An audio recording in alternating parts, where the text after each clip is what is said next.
Yes, we did. In the classroom, we had the rubrics on the overhead projector, and we did it. I explained to every single student exactly what was expected of them for these assessments. So, this is a speaking and presenting rubric. We also have a reading rubric as well, and I put it on the board and I explained to them. Not only did I explain, but I also gave them examples of good expression and bad expression, good flow and bad flow, good volume and bad volume. So I'm sorry if your son or daughter wasn't quite sure. I will reiterate it because we've got a holiday now in a couple of weeks. What we'll do is we'll reiterate it as we start again to make sure we all understand. Ya, jadi sebetulnya sudah dijelaskan masing-masing kategori itu apa. Cuma mungkin namanya anak-anak ya kadang-kadang kalau dijelaskan juga cuma lewat aja, jadi nggak terlalu fokus. Tapi akan diingatkan lagi dan diberitahu masing-masing itu maksudnya apa, artinya bagaimana. Terima kasih. Ada yang lain, Bapak Ibu?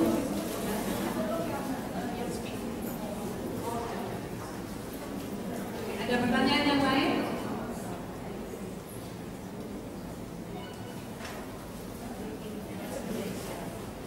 Oke, kalau nggak ada pertanyaan, saya akan menyerahkan waktu kembali kepada Pak Sindong atau Pak Hadi. Terima kasih Bapak Ibu atas kesempatan dan attention yang terima kasih.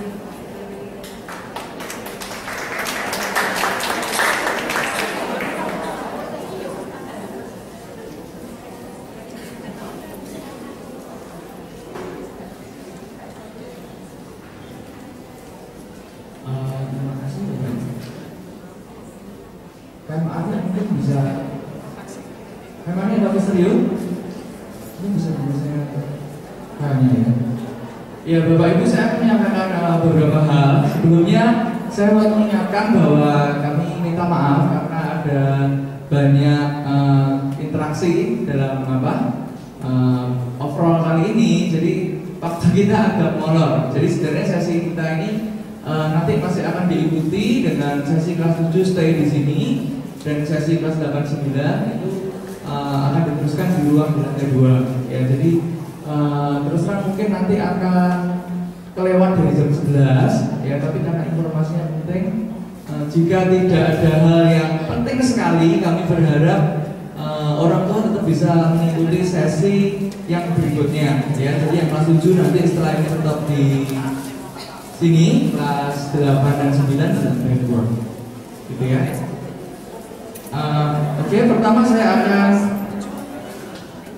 menyampaikan tentang hal yang terbaru yang disampaikan di sekolah kita. Jadi sekolah kita sebagai sekolah Kristen yang berusaha untuk mendidik anak untuk bertumbuh dalam karakter yang baik.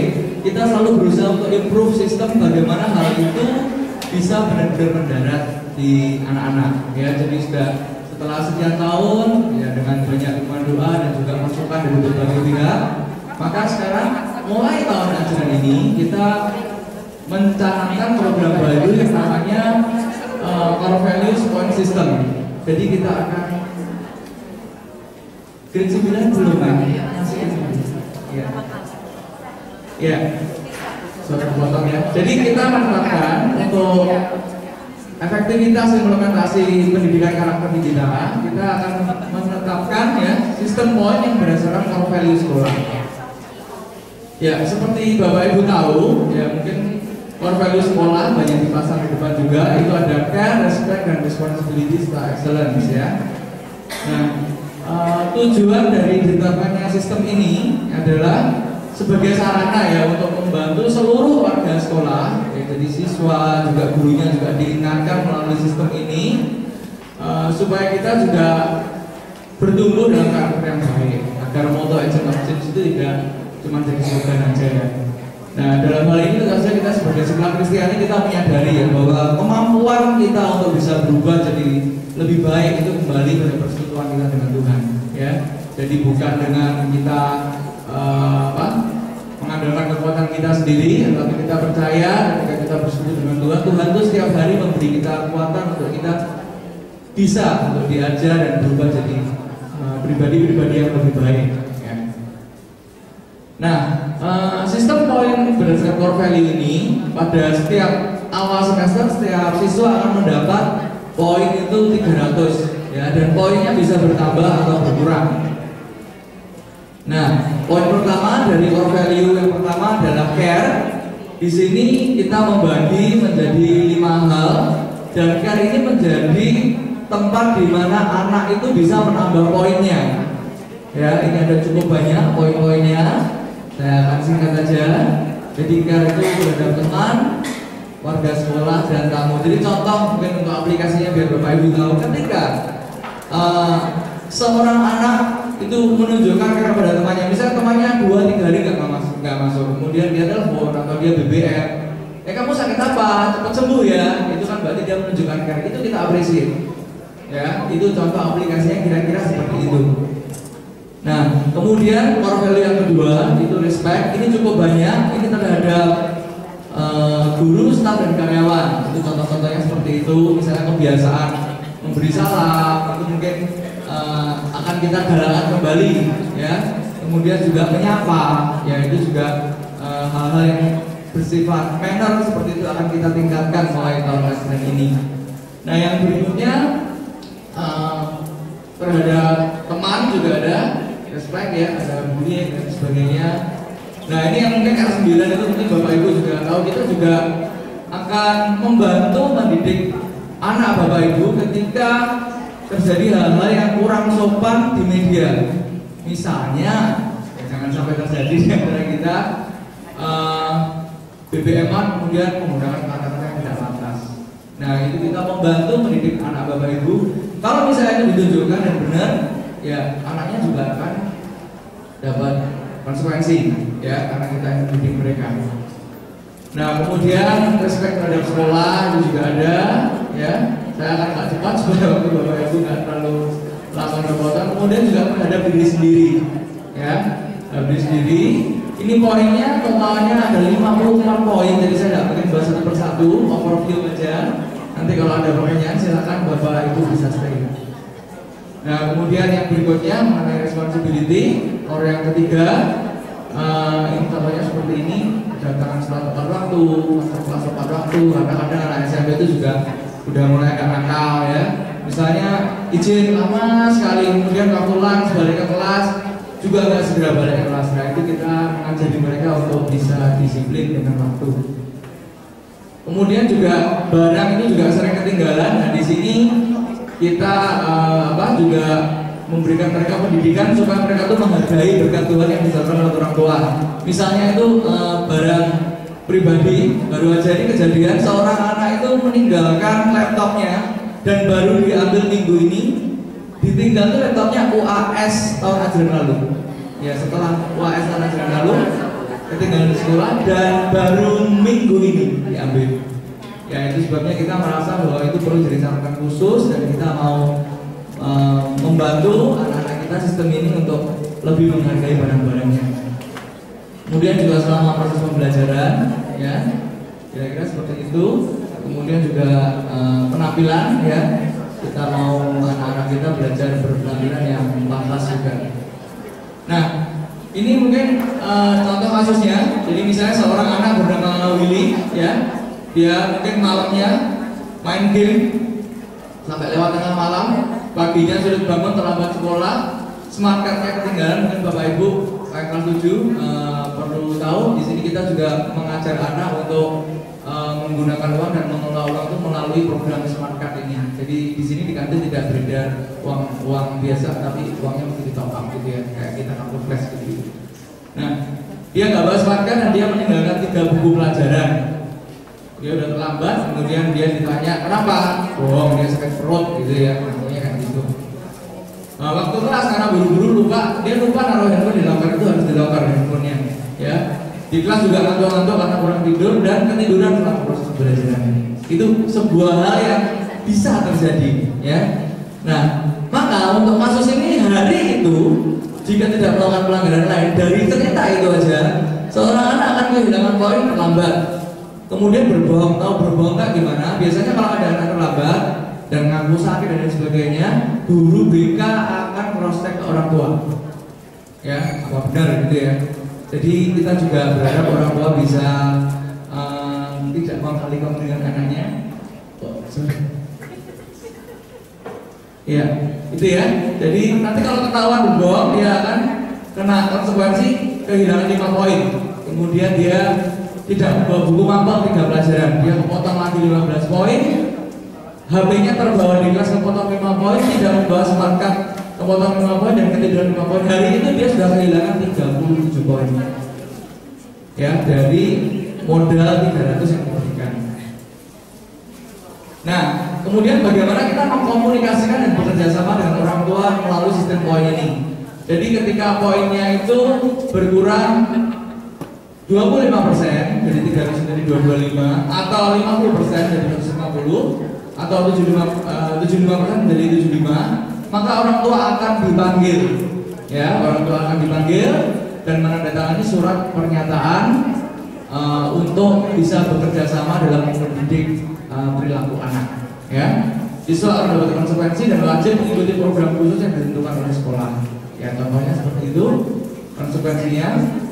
Jadi kita bertanggung kalau dia kehilangan sekian poin, maka dia akan belajar mandiri di sekolah ya selama 3 hari, 6 hari, 12 hari, dan ketika 0 atau minus poinnya habis ya kita mohon maaf, dengan terpaksa kita kembalikan ke orang tua. Ya. Kira-kira untuk sistem poin akan seperti itu. Saya mohon maaf, mungkin kalau ada pertanyaan kita kumpulkan dulu di sesi tanya jawab aja ya, supaya penjelasan yang lain waktunya tidak terpotong. Oke, itu yang pertama. Kemudian saya bisa minta bantuannya kan untuk file saya dulu.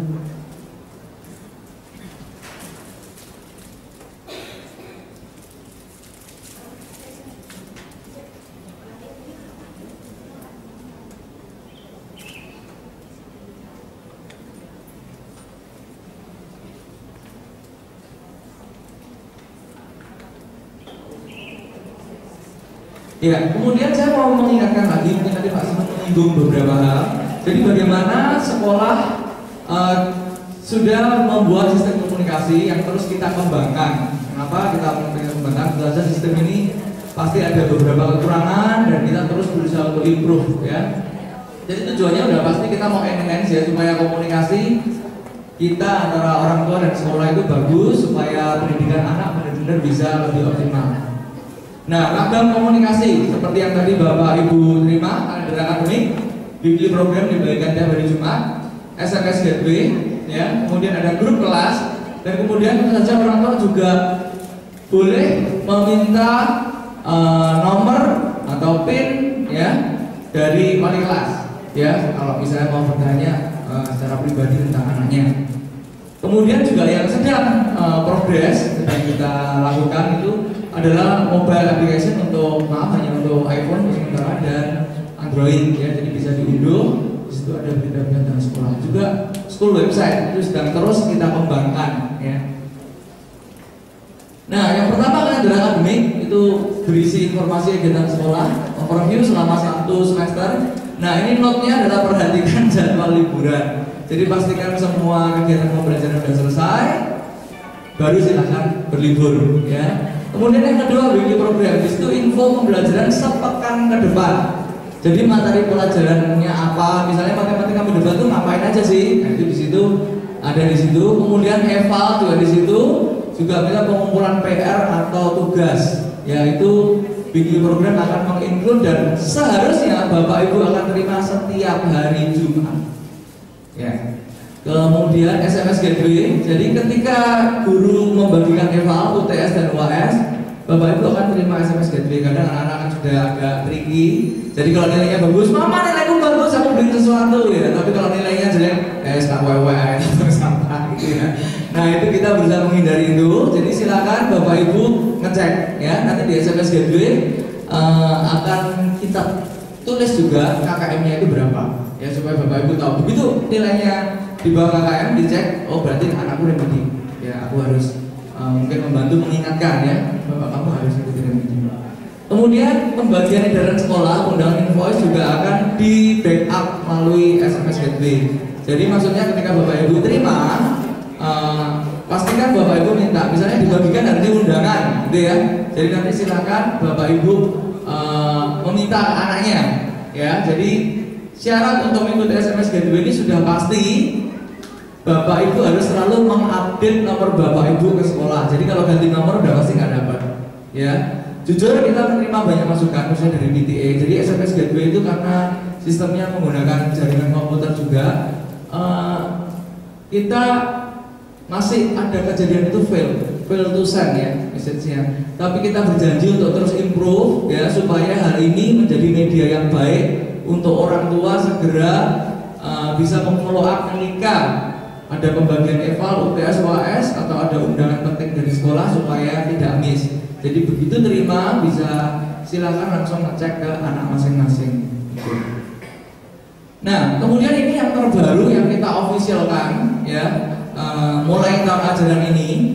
Nah, kalau kita pegang bimbel program itu kan kertas ya, mungkin anak kita bisa meninggalkannya atau mungkin sudah dibawa pulang, justru dikasih mamanya yang menghilangkannya karena dia kertas. Ya, kertas yang gak penting gitu ya, kadang kita begitu. Nah, di grup kelas ini kita menggunakan sosial media, jadi kita mau kasih satu message di sini bahwa sekolah kita tuh percaya bahwa salah satu bagian penting dari pendidikan abad 21 adalah kemampuan anak menggunakan teknologi, bukan hanya untuk main game. Jadi kalau Bapak Ibu belikan handphone mahal-mahal, harapan kita tuh bukan hanya untuk sekedar sosial media, Instagram, selfie, ya bukan hanya itu, ya. Tapi benar-benar dia tahu bahwa ini bisa tak pakai untuk membantu aku melakukan tanggung jawabku. Karena dia masih sekolah, tanggung jawabnya ya sekolah. Urusan sekolah, info-info sekolah itu hampir semua itu akan direkap ya di grup kelas. Jadi misalnya weekly, ya saya sudah mengingatkan karena ini sistem baru, ya, jadi setiap wali kelas juga akan diminta untuk memastikan bahwa weekly yang dibagi hari Jumat itu nanti difoto, speak, diupload. Jadi kalau misalnya kertasnya hilang, Bapak Ibu nggak usah khawatir, pasti akan ada di grup anak Bapak Ibu. Weekly-nya apa ya? Anakku eval nggak ya minggu depan ya? Kok dia ngajak ke PTC terus tiap hari? Ya Bapak Ibu, kalau misalnya kertasnya hilang, nggak apa-apa, bisa pinjam handphonenya, nyong nih, ya Mama cek dulu mana weekly-mu, tunjukkan. Kalau sampai terhapus berarti anak Bapak Ibu menghapusnya dengan sengaja, kecuali ada kendala teknis dari BBM-nya atau lainnya. Tapi sistemnya secara umum akan berlaku seperti itu. Jadi semua itu direkap di smartphone anak Bapak Ibu. Ya bagi yang tidak ada smartphone, tentu saja kita juga menghargai polisi setiap keluarga itu nanti tetap ada perlakuan khusus dari wali kelas. Ya. Nah, tapi sebenarnya untuk mostly kita saya pikir mungkin sekitar 90% ya paling enggak anak-anak kita bahkan mungkin di atas 90% itu semua pakai smartphone. Jadi kelas grup ini sangat berguna ya karena weekly di situ pembagian eval nanti juga akan diumumkan di situ ya. Kemudian jadi kalau misalnya SMS gateway-nya fail, Bapak Ibu bisa lihat di situ juga. Kemudian jadwal remedi juga akan di-upload di situ ya. Kemudian juga tugas-tugas dan biasanya nanti anak-anak juga akan saling mengingatkan di situ. Jangan lupa ya besok upacara. Nah, kita upacara sebulan sekali. Nah, gitu. Kemudian jangan lupa ya besok dress code-nya kalau student fellowship merah-merah, misalnya lagi Imlek gitu ya. Itu semua akan ada di situ. Jadi kita benar-benar berusaha untuk mengajarkan anak kita. Mari kita gunakan teknologi untuk membantu kamu melakukan tugas dan tanggung jawab, bukan hanya untuk main game, untuk sosial media, untuk selfie dan lain sebagainya. Nah, khusus untuk yang kelas 7 tadi seperti Mr. Simon sampaikan ada sedikit pelaporan khusus. Jadi ini tetap jalan karena ini akan jadi sistem kita yang utama. Tapi yang kelas 7 ada beberapa permintaan dari orang tua untuk tetap ada agenda. Jadi itu tetap akan jalan seperti yang disampaikan Pak Sinung selama 1 semester, sekaligus menghadirkan hal ini. Jadi nggak usah terlalu banyak nyatet, semua sudah ada di grup, kamu tinggal buka aja. Gitu. Nah, kemudian yang mobile application tadi untuk iPhone dan Android bisa diunduh gitu ya, MBC School dan school website juga sudah ada. Terus terang kita masih terus rekonstruksi supaya lebih baik ya. Kita berharap nanti ke depan juga bisa lebih lengkap. Tapi sementara kegiatan-kegiatan sekolah itu selalu ada. Jadi misalnya apa dari ada secara Thanksgiving atau apa itu Bapak Ibu kalau pengen lihat, wah anakku perform ada nggak ya, dikeluarkan nggak di situ, itu ada juga di sana. Ya mungkin itu jalur komunikasi sekolah. Kemudian yang bagian terakhir, ya saya akan sharing mengenai ya rapot K13.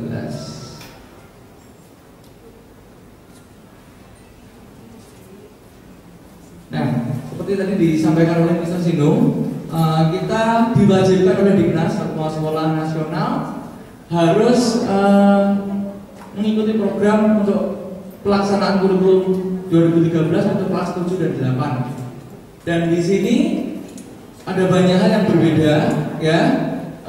Dan ini adalah tampilan rapot yang kita pinjam dari rekan dari sekolah lain, ya. Jadi kita belum pernah melakukannya. Kalau tidak banyak revisi, tampilannya kira-kira akan seperti ini. Ini main page-nya, lembar utama. Jadi seperti Bapak Ibu lihat, sebenarnya rapot 2013 ini kalau bagi MBC bukan hal yang baru, ya. Jadi 7 tahun kita sudah jalan dan kita juga sudah melakukan hal ini. Justru pemerintah yang baru sekarang melakukannya dan mereka memaksa semua sekolah yang nasional kecuali internasional untuk melaksanakan program ini. Nanti rapotnya kira-kira akan seperti ini. Jadi seperti tadi Pak Sinung bilang, anak-anak akan dapat nilai itu bukan skala 0 sampai 100 atau 0 sampai 10, tapi seperti anak kuliahan. Jadi nilainya ABCDE dengan skala 0 sampai 4. Ya, akan seperti itu. Dan kemudian ini seperti Bapak Ibu bisa lihat itu dipecah-pecah ya. Pengetahuan KI 3, keterampilan KI 4, sikap spiritual dan sosial KI 1 dan KI 2. Itu semua ada nilainya.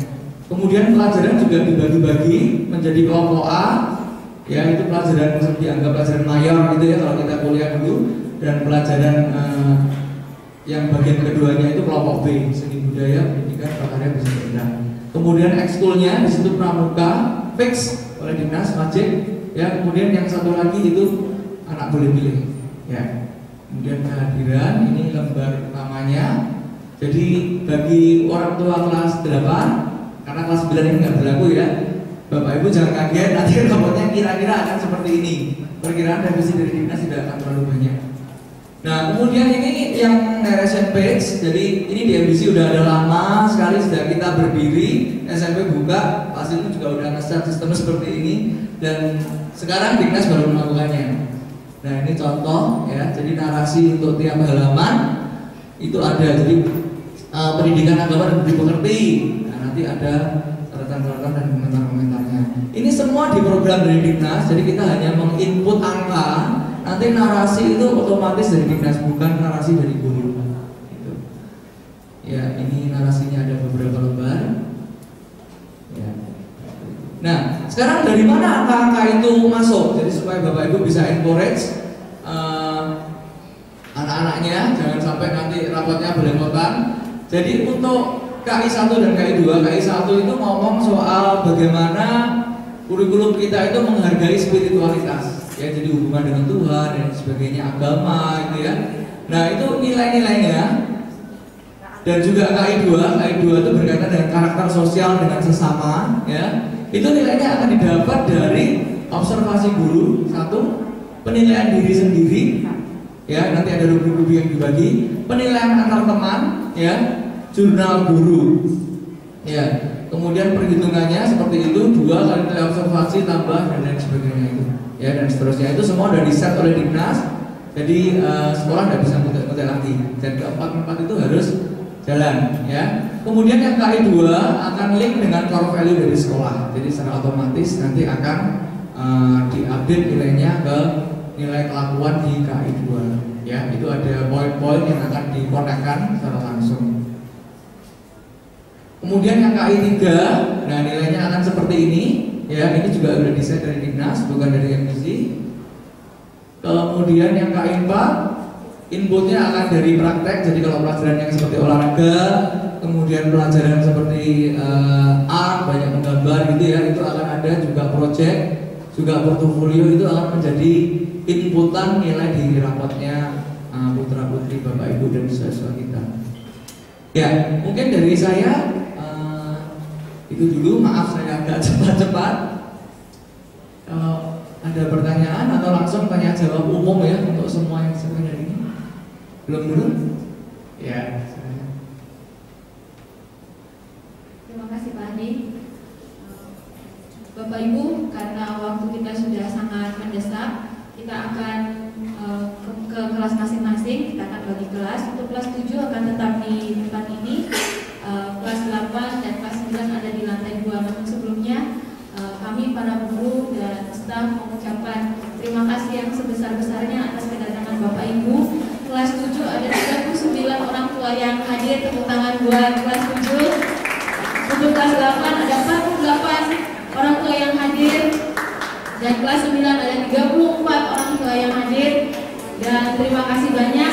Kelas 8 akan menempati ruang 7A. Nanti akan diarahkan oleh Asar. Kelas 9 di ruang 7B. Terima kasih. Sekedar informasi Bapak Ibu yang akan dijelaskan di kelas-kelas setelah ini adalah lebih khusus kepada program outing, POE dan program sekolah. Jadi termasuk ujian nasional di kelas 9. Terima kasih.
Masih semangat ya Bapak Ibu. Ini tuh grade 7. Saya akan coba menjelaskan dua hal yang akan dikerjakan oleh grade 7 untuk 1 tahun ini. Yang pertama, kita akan bahas tentang POE. Kalau Bapak Ibu dari STMDC, sebenarnya kegiatan ini sudah familiar. Kalau yang di luar MDC, mungkin ini masih baru. POE itu Project of Entrepreneurship. Jadi anak-anak itu akan mengalami 5 tahapan di mana mereka itu membuat satu inovasi yang memiliki harga jual, ya, yang memiliki nilai jual, itu bisa dijual atau bisa mereka akan presentasikan di depan orang tua. Kita akan lihat untuk tahun ini itu agak sedikit berbeda dari tahun yang lalu untuk POE-nya grade 7. Tahun ini tujuannya siswa-siswi grade 7 akan membuat makanan cepat saji dan minuman sehat menyegarkan, disajikan dengan tampilan flora fauna sebagai bentuk kepedulian terhadap sesama yang dilaporkan dalam bentuk tulisan deskriptif dilengkapi dengan data statistik sederhana. Jadi POE itu bukan satu mata pelajaran saja, tapi itu gabungan dari mapel-mapel. Dilihat KD-nya, mana yang bisa digabungkan, itu digabungkan menjadi satu, kemudian anak-anak